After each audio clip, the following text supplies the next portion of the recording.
Well, let's just get into it, Kyle, because I mean, suffice it to say, far from a surprising outcome, either from your perspective or maybe from yours. I mean, we even saw a tribal council. There was like a time where you openly laughed at the idea that it might not be like a pylon vote. I think the biggest mystery coming out of this tribal council was your vote for Teeny. Was this a plan that you had that went awry? Was this just like a random throwaway vote? Where did this come from? So this thing with TD, which is kind of interesting, I guess this is one thing that might not have, it didn't make the cuts, but Teeny is awesome. I'm going to start right now with Teeny is awesome. And I love Teeny. I think she's a superhuman, and I'm so thankful that I get to call her a friend for the rest of my life. Teeny likes to gossip. She likes to talk. That's just what she likes to do, and that's okay.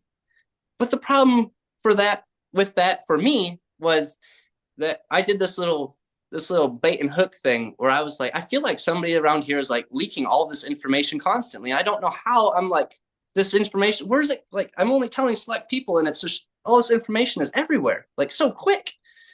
And so I was like, well, last time I said something about Caroline, she came to me relatively quickly. So Teeny, I told her something. Next thing you know, here comes Caroline. 10 minutes later, Kyle, did you say this? Ah, okay. So there's my leak. so so before I got voted out, my one of my many plans was to inform people that we're getting into this end game and you need to be able to keep a tight alliance. And if there's somebody running around camp that's leaking your vital information, this is going to be a liability to your end game. It's going to be tough for you to navigate these waters when there's a constant leak in your boat. So I was just what I was doing, man, Mike, I was just throwing, man. I was hoping that I was throwing and it would stick somewhere, and it didn't. So my goal was to go for Teeny because that was my best idea.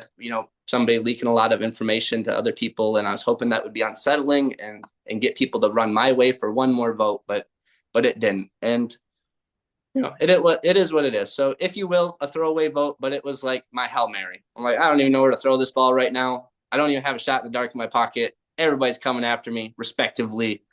It is what it is.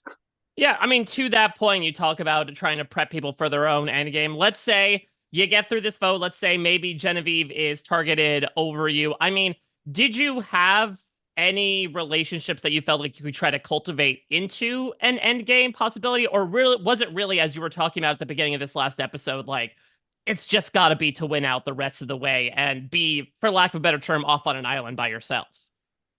You know what? I think this is great. I'm so happy that you hit this because I had this immunity streak, and I'm not on the island with. I'm not. I'm a Survivor fan, but I'm not like a die-hard know everything about this show super fan. Like Mm. 90% of the people that were on that rock with me, and so I knew that these people, when I seen and heard of different threats, it was going to be meaningful. It was not going to just be just dust in the air, just people talking smack. It's they have an idea, they've seen something, and it's alerting them. It's throwing a red flag. And when I went on this immunity streak, there was a challenge where we were holding the bar above our head and balancing a ball. And it's been kind of controversial whether or not I should have even like brought home that individual necklace myself, when in fact, if you look at it, we were split tribes or split teams at this point. But ultimately, Genevieve and Teeny would have taken that necklace if it was an individual run. But they continued to throw this target on me like I was that threat. And sure, I had won a couple individual things, or I stood out a little bit more in challenges and things like this. But when I started seeing that there was other people capable of beating me in challenges, but it was being overlooked constantly, there was no point in even trying to put that fire out like that. It was more just work on your social game and keep winning as much as you can. Because if you're losing these challenges to these people when it's obvious that other people could have beat you in those challenges, then it is what it is, and that comes into play even at my demise right before I get voted out when Rachel beats me. Hmm. Okay, so when I break it down in individuals, I've been beaten by Teeny, I've been beaten by Genevieve, and I've been beaten by Rachel. I didn't tip that ball off that handle because that was like I'm like, okay, I'm good enough now. That wasn't why I did that. I failed at that point. That I went as hard as I could go, and that was the end of it. So, like I said, once I started realizing that people were painting targets on me, they were like painting me out to be this person. These Survivor enthusiasts already had an image of what they wanted me to be, and that wasn't going to change. Yeah. So, I mean, to that point, let's start getting into some of these relationships. And perhaps as we get into painting you as something, we got to talk about Sue. Because we get so much from her perspective. And I think the big question a lot of us have is like, was this one-sided? Was there something we didn't see about like the two of you butting heads from the time you throw a vote her way? Was this something that you knew about the way she felt out there on the island? Give me all your thoughts about this. All right, I'm going to start off with Sue was not ugly to me on the island. Hmm. Okay, there was a couple of moments where she was like not willing to work with me, didn't want to talk strategy to me a certain way. So like it was very obvious of where Sue stood and what morals and values she was going to carry through the game. So it was up to me to understand where to hold those values and to see what kind of player she was and what kind of momentum she was going to carry in the game and decide whether or not I was going to let that affect me. And when I personally observed, and my own opinion, seen not much momentum coming from her as a player, it was more like I was letting the Chihuahua bark at the hills, right? It was just like, whatever, do your thing. If you want to be angry, be angry. If you want to hyper fixate on Kyle the entire time that you're out here, here you go, you're welcome, kind of thing. But she was kind to me on the island for the most part. If I asked her to hand me my water bottle across the fire or something like that, she would happily do so. You know, we sang happy birthday to her daughter on the island, Chelsea. Like we had a lot of fun together. But that's also one of the concerning things is that I didn't see all that ugly. You know, that none of that was present to me until I start seeing these interviews and start seeing all this stuff behind my back. And that's where I start raising my flags because I didn't say stuff like that in my interviews. Like, you know, the closest thing I came to is I'm sure you've heard, I referred to a couple of players on the season as Tweedledee and Tweedledum. That's come to light. And I'm going to stop right there. And I'm also going to highlight the fact that if you're ill-educated, that sounds like an attack. Mm. If you are educated, you will understand that the definition of this is two people alike. It's not an attack. What that is me identifying two players in a game. They will not vote for one another, and they will only vote the same direction.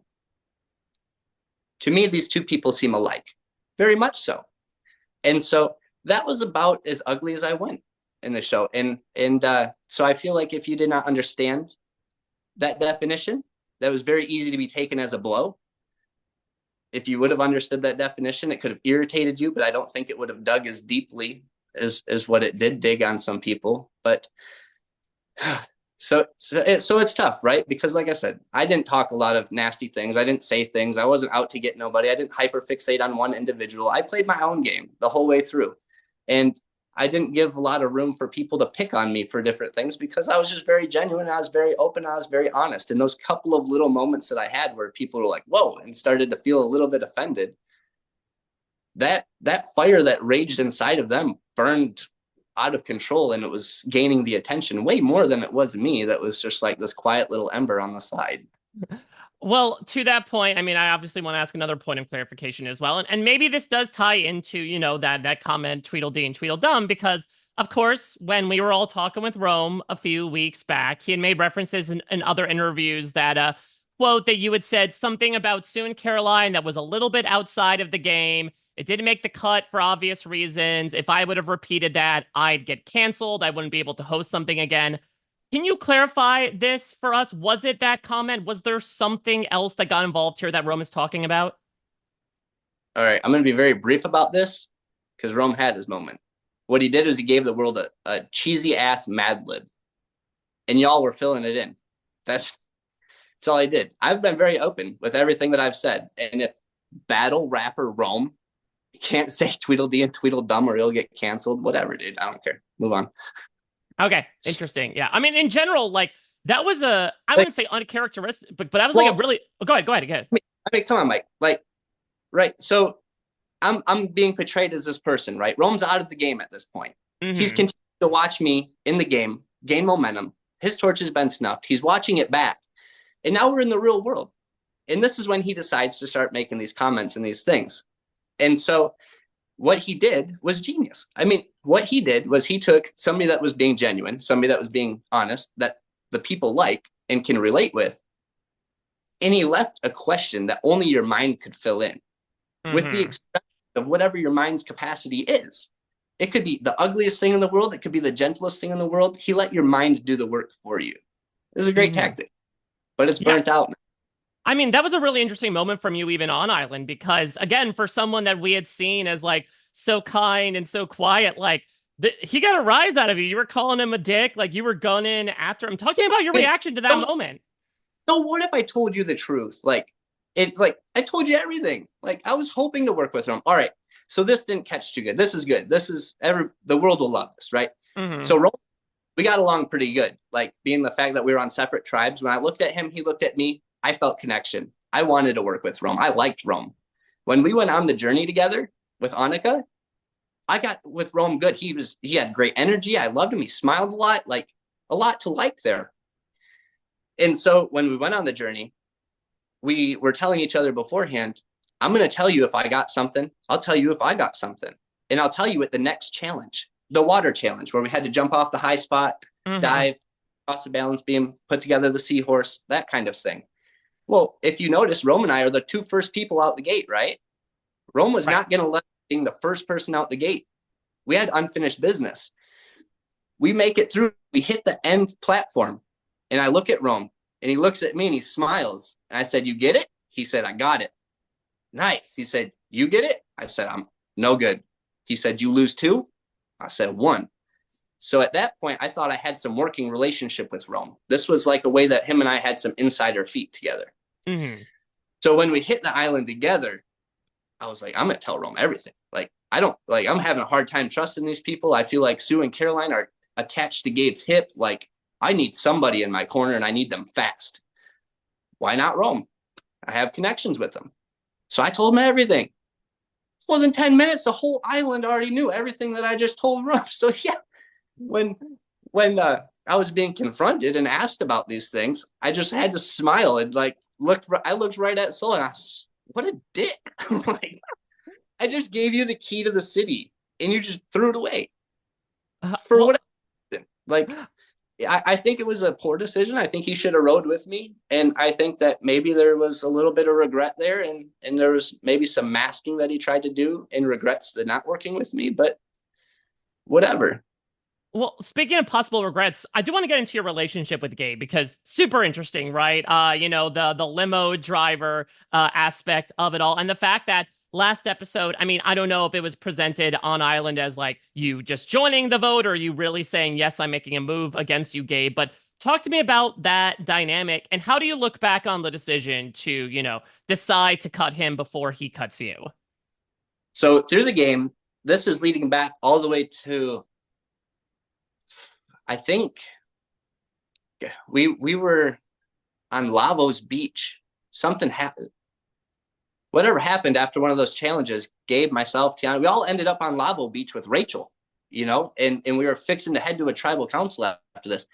It was about that point where I was like trying to understand when to get Gabe. Like, not that I was trying to really put it in motion, but I was trying to like throw the bait out there and see who wanted to get him and when. Because I knew that if I were to ever swing at Gabe, it needed to stick. Because I really felt like Gabe is a like genuinely awesome person. And it was picked up and perceived that way as everybody like from everybody on the island. So I knew like once people got cahoots with Gabe, it was going to be a tough cookie to crumble. So I was like, I needed to keep my options open. And when I found the opportunity where I could strike Gabe, that's when I needed to make the decision on whether or not I wanted to let that actually happen. And so the suspense was building up at this point, and I needed, I had the immunity at this point, but we had just had a challenge where Gabe beat me in a challenge where I thought I could beat Gabe. So then it was like, Gabe's a physical threat all of a sudden. He just beat me in something. And it's like the last time when Gabe beat me and I didn't have that immunity, it was a miracle I made it through a tribal council. I couldn't let that happen again. So when I finally had the opportunity to swing at Gabe, I took it. But I was like more like a swing vote on it when I was taking this shot. And I went to Gabe and I gave him the benefit of the doubt before everything went down as a brother, as a teammate, as a tribe mate. And I told him, I said, Gabe is not looking good. I'm telling you right now, if you got something in your pocket, it needs to come out tonight or you're out.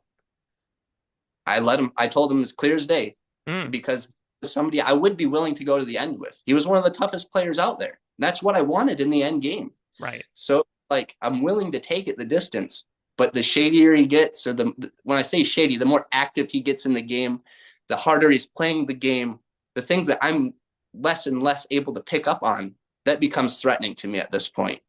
I don't know where to hold that because now it starts to feel sneaky against me. I don't feel that brotherly code anymore. Now I'm feeling more of a player's game.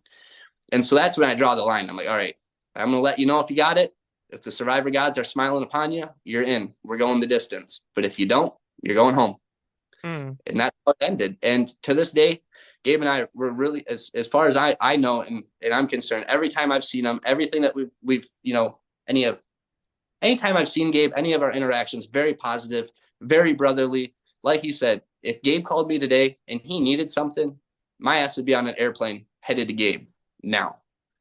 Well, last thing I want to ask almost to that point is listen, going in, you and I talked about how you felt your biggest piece of kryptonite might be the fact that you didn't want to necessarily cause anyone distress. And you spoke in last episode about like the difficulty in divorcing your emotions from what needed to get done, and perhaps shutting off a part of yourself that you had in the past that was able to pull off some of this duplicity. So talk to me about that experience and looking back, was it a harder thing to do than you anticipated? And if you were given the chance to do it again, do you think it would be easier for you? Oh, I think it'd be much easier the next time around. Like when going back into the game, I would be able to approach it differently, right? I have a little more experience. I've touched the fire. I've been burnt. I've understood a little bit of what's happening, And when I talk about separating those emotions from the game, I'm going to highlight this very well, right? And this is TK's vote very early in the game. TK is one of my absolute favorite humans on earth ever, like ever, ever, ever. Like, oh, I love TK so much. And the last thing that I wanted, I knew TK was going home, right? I fed Tiana this line by a water well. I was like, what do you think about a TK blindside tonight? And her reaction was going to let me know where I needed to stand in the tribe. Tiana lit up. She was excited.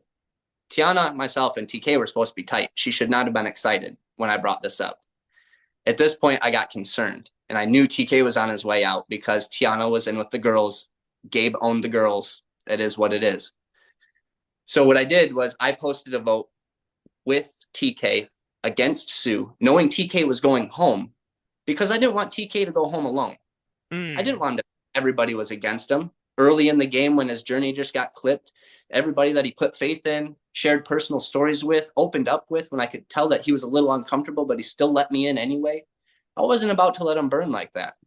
So I wanted him to feel like there was somebody with him. And I was willing to stand there with him on his way out. But what that did was it damaged me in the game. You can see that with the grudge that was held against me by Sue through the entire game, that burnt me. So later on in the game, I learned that I could not be voting for people and I couldn't be voting in a way that was helping people that were leaving the game. That was just going to destroy me. That was part of myself in the real world that I needed to put on the back burner, and I needed to evolve into a better survivor player. And I needed to be able to separate those emotions and those ideas from the actual game to the point where when my votes happened, it put me in a better motion forward with the people that I was going to wake up the next day with. And then if I do have good relationships with you, if we did have a connection, you'll understand and we will meet up in the outside world and we will become family again. Well, for what it's worth, as much as you were reconciling with those emotions, myself and so many fans were so grateful to see you express them. I mean, your authenticity, your geniality shone through from the second you stepped forward on that beach to the second you gave Jeff a hug on the way out. And I'm sure you've gotten that love as well, not only from your direct family, but from a lot of the community. And it's very well deserved, Kyle. You gave it a buck 20 until day 20. And I'm so happy to have gotten the chance to not only watch you, but talk with you today, man. Yeah, Mike. Thank you so much. It's been a pleasure. And anytime that you come on the screen, man, it's you got some energy like Probes has. It just whatever's in you, it makes you feel good. Oh So my God, that's the thanks highest. for being a person. Thanks for diving into this and just like really opening us up because this is what the people want. This is what the people need. And whatever way you have of narrating into there and navigating this to the point where you can make us feel comfortable, that's awesome, dude. And you've done a really good job of it. Oh my God, the pleasure is all mine. Now I feel like I'm props and I got the metaphoric hug from Kyle, man, with your words. Very much appreciated. Thank you. And I am so much in appreciation of you in general. All the best to you and Shania and the kids, and looking forward to talking with you soon, man. Thanks so much again, Thanks, Kyle. Mike. I appreciate you both. Yeah, of course. You have a good one. Bye.